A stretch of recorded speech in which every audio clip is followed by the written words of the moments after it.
Hello and welcome to yet another edition of Science Monitor, a program that keeps you updated on all that is happening in the world of science and technology. Let us begin by taking a look at the headlines. Dr. Jitendra Singh takes over as new Minister of State independent charge for science and technology.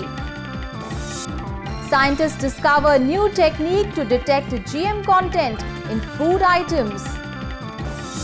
Two-day astronomy festival celebrated in Bhopal. Admission process begins at 5 branches of IISER institutions in the country. A consortia to study impact of climate change in Asia and Africa. And in our segment In Focus today, we shall discuss on how climate change is affecting our health and nutrition.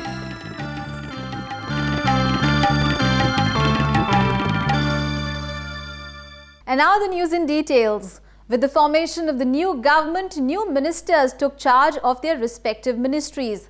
Dr. Jitendra Singh took over as new Minister of State independent charge for Ministry of Science and Technology as well as the Ministry of Earth Sciences. Mr. Singh stressed on inculcating scientific temper in the people of the country in the near future and said that the government will work out a policy initiative for inclusive growth of youngsters in the field of science. With the formation of the new government, Dr. Jitendra Singh has assumed charge as the new Minister of State independent charge for Ministry of Science and Technology and the Ministry of Earth Sciences. Dr. Jitendra Singh, who took over charge on 28 May 2014, addressed the science community from the Council of Scientific and Industrial Research Headquarters, Anusandhan Bhavan, New Delhi. Speaking on the occasion, Dr. Singh said that government will work out a policy initiative for the inclusive growth of youngsters in the field of science and ensured that the government will serve science with a scientific temperament. We would be very rational in what ultimately we decide. And as I said, we would never try to give an impression that we have, for reasons not convincing, try to rule out a scientific view. So we would proceed primarily with a scientific temper. So I think when we do that, whatever finally we conclude will be much more rational. Dr. Singh also stressed that ensuring R&D growth in multifarious directions and utilization of science and technology for the development and empowerment of youth would be the priority of his ministry. Pointing out that there is no dearth of opportunity in the country, the minister said that all efforts would be made to make India as world's #1 power in the field of science by 2020 and guaranteed proactive participation of scientific institutions in the dissemination of novel information and collaboration of Department of Science and Technology with other related departments to make research and development more effective for the betterment of the society.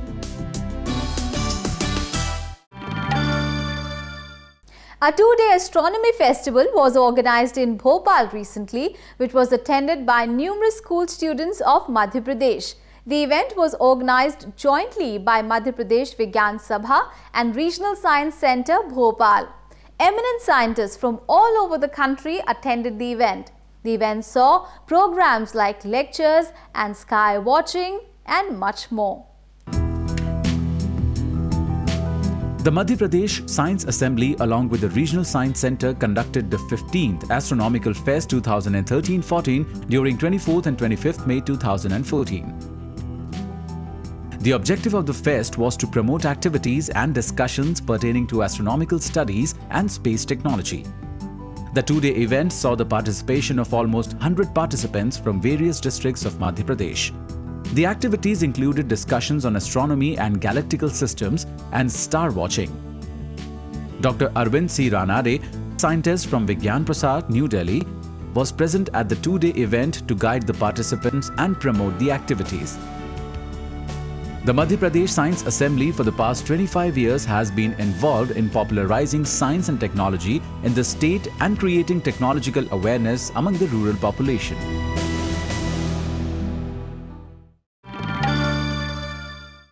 The government last year had insisted on detection and knowing the exact quantity of genetic modification in GM food.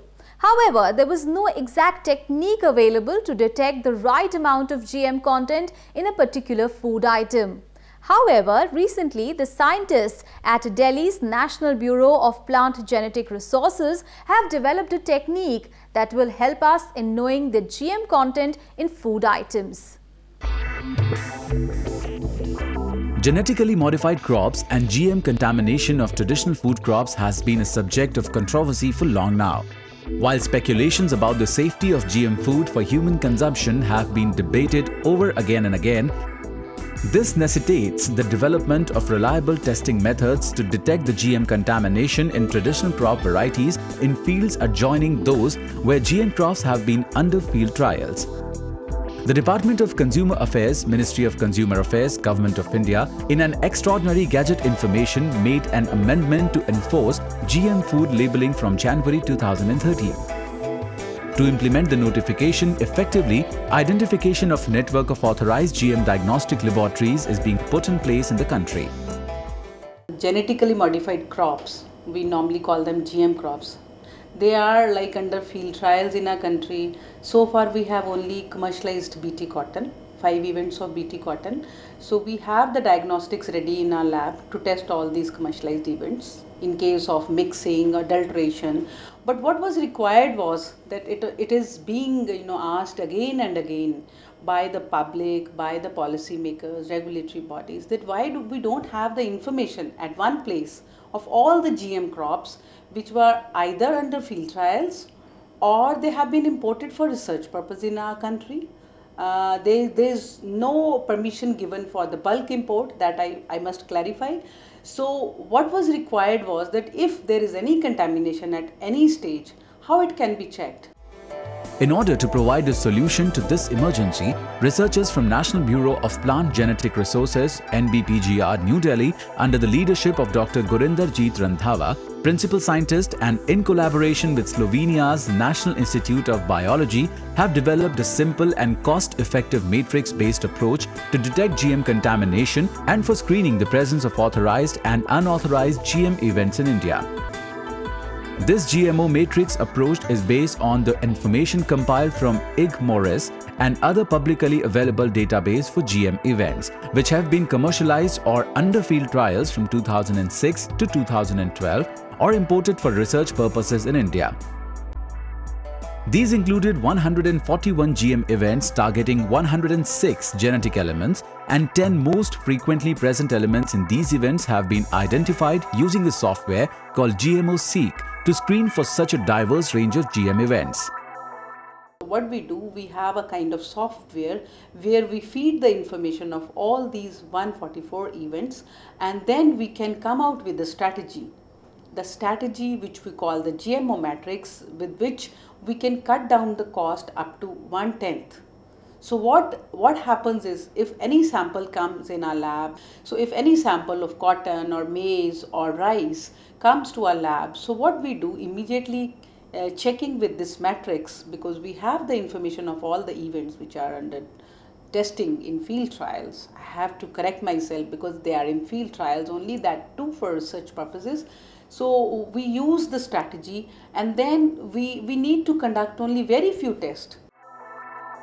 The developed GMO matrix approach would facilitate efficient, rapid and cost-effective screening by eliminating the need for development of specific testing methodologies for each GM event.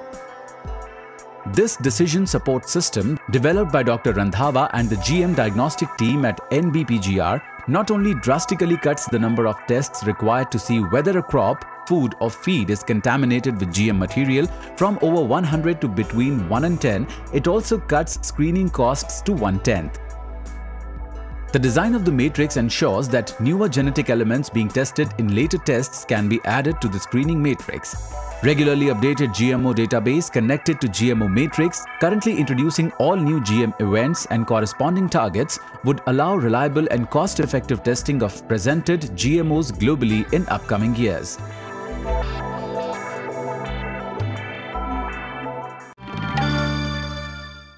A team of scientists from all over the world will now conduct a study on the impact of climate change in Asia and Africa. The study, named Collaborative Adaptation Research Initiative in Africa and Asia, will focus on 3 types of hotspots of the world. These include semi-arid regions, major river deltas in Africa and South Asia, and the Himalayan river basins. The combined study program will cost $6 million American. In a major step towards mitigating the global hazards of climate change, it has now been announced that a global team of scientists, including experts from Africa and Asia, will collaborate to study the effects of climate and environmental changes in both continents. It has been agreed that the teams will share their knowledge and findings to help in the protection of some of the regions worst affected by climate change. The announcement came during the launch of the Collaborative Adaptation Research Initiative in Africa and Asia in Kathmandu last month. CARIA initiative consists of 4 research consortia that will study climate change impacts in semi-arid areas, river basin, deltas and glaciers in Africa and Asia. This 7-year cross-border research program will cost estimates of $64 million is being funded by Canada's International Development Research Centre and UK's Department for International Development. The consortia aims to study patterns of climate changes and offer effective adaptation strategies and solutions for future water supply, especially for the Hindu Kush Himalayan region. The team will also study the vulnerability of deltas and adaptation strategies for semi-arid economies. The launch of CARIA coincided with the week-long International Conference on Community-Based Adaptation (CBA). The conference resulted in a Kathmandu Declaration on Climate Finance for CBA. Given the shortfall in adaptation funding, the declaration called for half of the money raised to tackle climate change to be spent on adaptation for the poorest and most vulnerable people. The Global Adaptation Fund is an international fund that finances projects and programs aimed at helping developing countries to adapt to the harmful effect of climate change.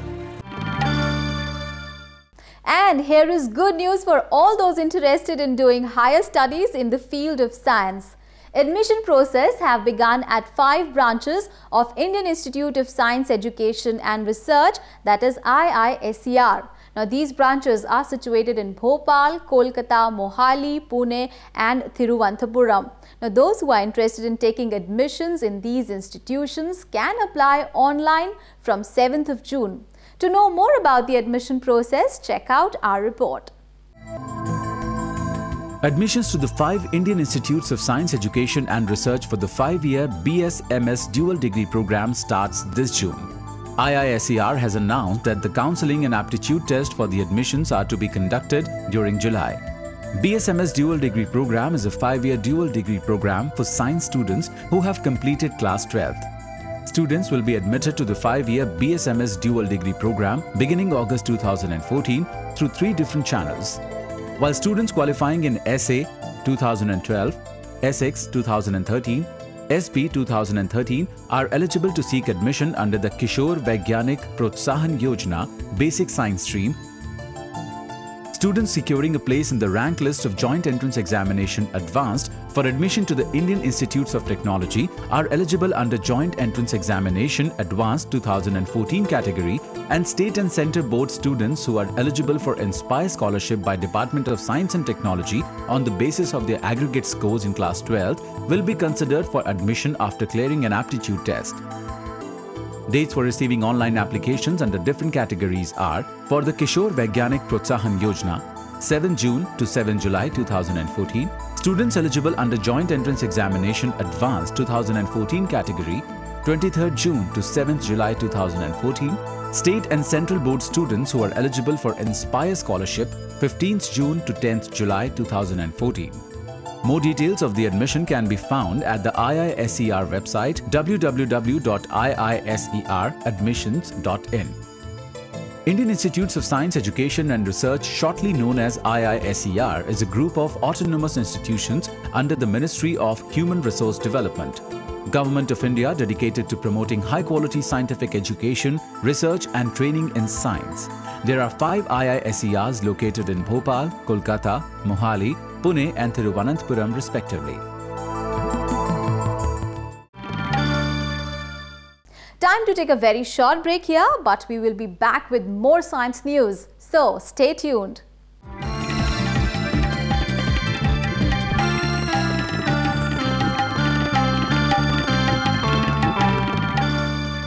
Welcome back after the break. You're watching Science Monitor. And now our next segment, Science Express, shall take you through an exciting journey that will show you some other scientific activities across the country and the world.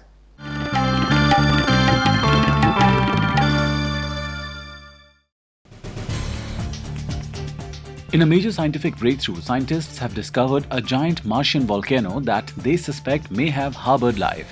One of the largest mountains in the solar system, Arsia Mons, is the third tallest volcano on Mars and was once covered in glacial ice. The analysis of data from NASA's Mars Reconnaissance Orbiter on Arsia Mons has showed pillow lava formations resembling those that form on Earth when lava erupts at the bottom of an ocean. The data also shows ridges and mounds that form on Earth when a lava flow is constrained by glacial ice. Based on this, scientists are putting forward a hypothesis that the heat from volcanic eruption of Arsia Mons might have melted massive amounts of ice to form end glacial lakes that could have been colonized by microbial life forms. Nothing that the domestic actions of nations should be a part of an international response, the United States had called upon India and China to take responsibility to address the challenges of climate changes. Declaring climate change as an issue that poses national security threats, US has expressed its willingness to take steps to reduce its emission.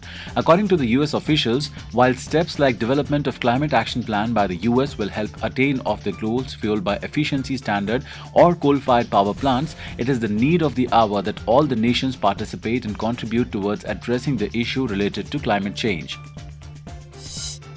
According to the recent reports, India and Russia will now collaborate on the creation of hypersonic BrahMos missiles. Hypersonic technology in missiles will largely aid the defense system by considerably reducing the repose time of attack.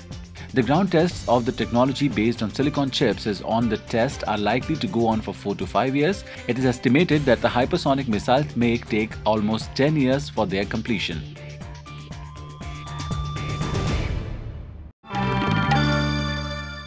The 67th World Health Assembly of WHO was recently organized in Geneva. The issue of possible effects of climate change on human health was discussed at the assembly. So, how does climate change really affect our body and our health? Well, we shall discuss today in our segment In Focus.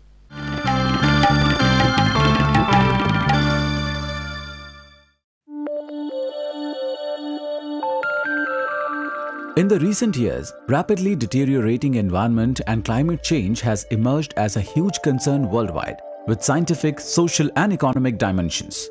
Climate change is a conspicuous problem and poses immense challenge to secure and civilized society on planet Earth. Many local and global issues prevalent in human society today, from crop failures and food insecurity to diseases like respiratory illness due to heat waves and altered transmission of infectious diseases, are linked to climate fluctuations. Evidence of changes in geological, physical and biological systems is being observed globally. While the World Health Organization has estimated that the warming and precipitation trends due to anthropogenic climate change of the past 30 years is already claiming over 150,000 lives annually, according to the recent report on managing the health effects of climate changes of Lancet and University College London Institute for Global Health Commission, during this century, Earth's average surface temperature rises are likely to exceed the safe threshold of 2 degrees Celsius above pre-industrial average temperature, with serious consequences for human health and well-being. It is predicted that temperature rise will be greater at higher latitudes, with medium risk scenarios predicting 2 to 3 degree rises by 2090 and 4 to 5 degree rises in northern Canada, Greenland and Siberia. According to the report, while the direct effect of this change would be increase in mortality due to increased transmission of vector-borne diseases, the indirect effect of climate change on water and food security and effects of extreme climatic events on human settlements are likely to have a drastic effect on global health. Climate change effects on health is also likely to aggravate social inequalities, with greatest impact on those who have the least access to the resources. Intergovernmental Panel on Climate Change has constituted many working groups to analyze evidences from various such systems.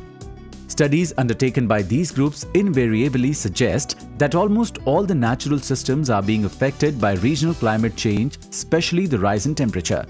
The impact of regional climate changes are reflected primarily in the prevalent terrestrial, biological and hydrological systems.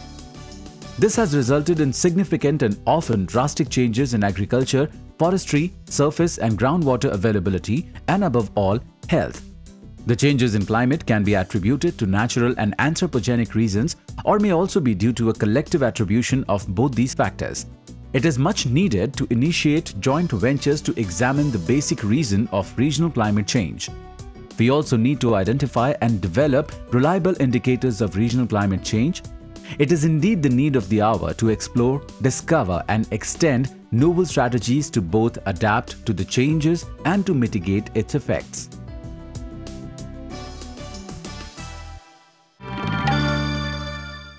And what has been this week's contribution to the history of science? Let us find out in our segment History of Science.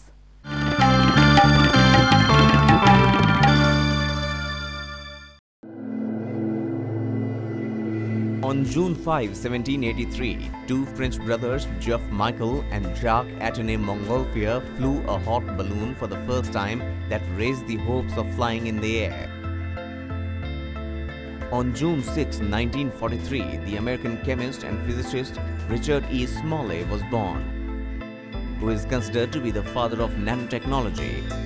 It was in 1996 that Richard Smalley was awarded with the Nobel Prize for Chemistry for finding carbon-60 along with Robert Curd Jr. and Sir Harold W. Kroto. On June 7, 1875, the famous Indian physician Upendranath Brahmachari was born. His vital discovery of carbonic antimonic compound, urea stibamine, helped in finding a cure to the deadly black fever.